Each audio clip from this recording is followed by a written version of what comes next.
the best of the US Chartbreakers 2023 here at Zak's Traders Cafe. Starting off with the S&P, which has honed in on that resistance line, best case scenario target resistance line there from September 2022, 48.20, the number there. That's the level we're trying to get to, and we're looking for that while we're above recent support around the 4,700 mark.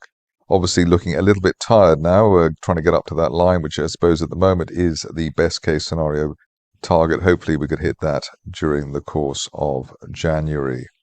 Onto the stocks, starting off with one of the better rises of the year, Arista Networks. And here you can see that it was a pretty smooth progression apart from the odd rug pull that we had back in October, back in July, and then the gap down there back in April. And the strongest trending stocks tend to have that sort of periodic rug pull before a new leg to the upside, just to test the mettle of traders. As far as the current position is concerned, we've got old resistance there around $225.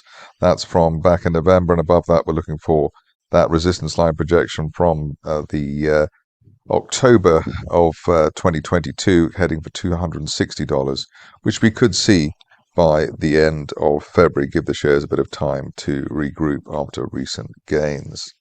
On to one of the more topical stocks of the year, Advanced Micro Devices. And here, got this broadening triangle that's been in place once again from October last year, looking for a resistance line projection heading up to as high as $170, maybe for the end of February. And that's valid while we hold above recent support there around $135. If we're really lucky, we'll stay on the right side at $140 ahead of that potential target through $170. The stock that we never looked at the US Chartbreakers, probably because the shares managed to sneak up slowly rather than quickly.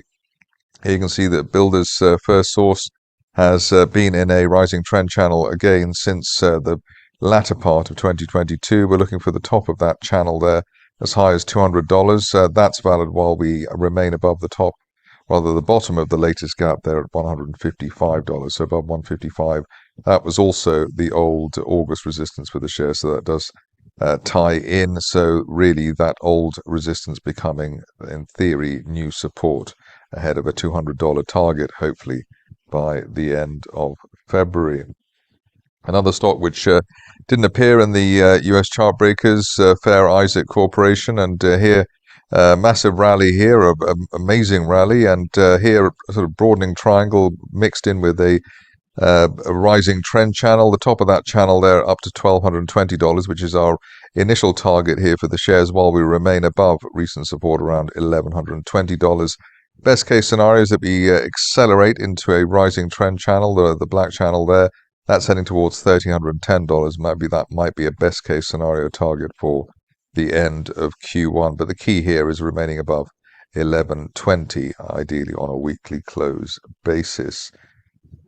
Everyone knows about Intel, and here you can see that the shares have been in a decent progression over the course, at least of the last couple of months. Big breakout here, rising trend channel from the end of September, the top of that channel heading towards $56. And we're looking for that while we're above the recent resistance around $47. That's also the floor of that rising trend channel from the end of September, beginning of October. If you're a fan of the shares and looking for greater glory, then that could be up to the upper parallel of the rising trend channel, currently heading to $63 as a Q1 target for the shares. But as I've said, the key here is holding $47 over the near term. A stock which is also relatively rare on the, or has been relatively rare on the Chartbreakers, is Jabil.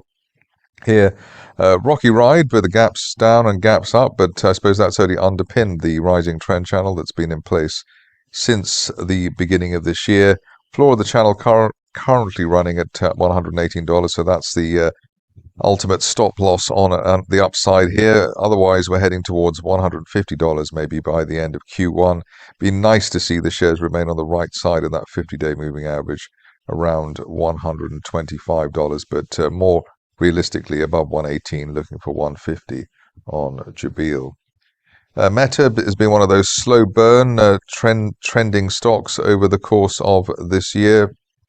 Here you can see why and how. We've had a rising trend channel which has been in place basically since the end of the last part of 2022, gone into new highs now, but that rising trend channel has its resistance line projection heading as high as $430, which makes for, I suppose, a reasonable end of Q1 2024 target. We'd like to see these shares remain above the floor of the channel there, and the 50-day moving average shown in blue at $329 ahead of a move through $400 over the next 3 months. Stock of the year by quite some margin, just because of the AI phenomenon, has been Nvidia, and here the shares gapped up in May and never really looked back. Rising trend channel in place since then. The floor of the channel currently around $453.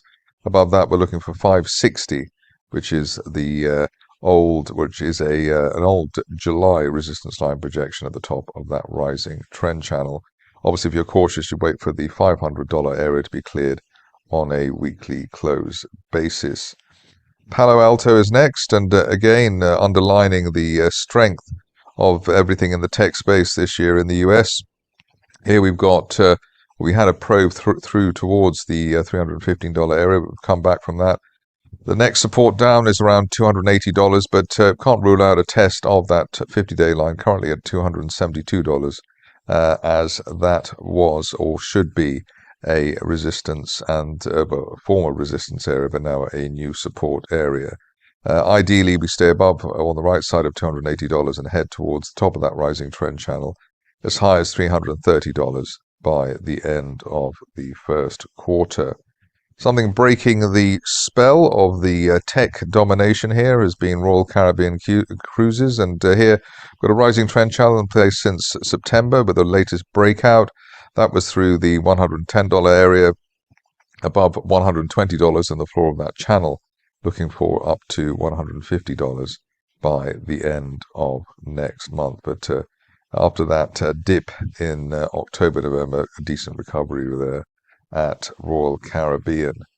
On to the last three. First one is Salesforce, and here the picture is of a wide rising trend channel in place since August, gapped higher back in, basically the turn of the month, and haven't really looked back.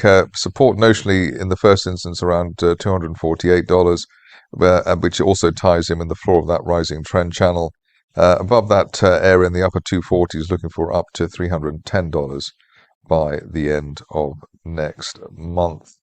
On to Tesla, which is rarely out of the headlines, and here we've had a consolidation over the last, the post-summer period. We had a trend line break there, that resistance line there from back in July.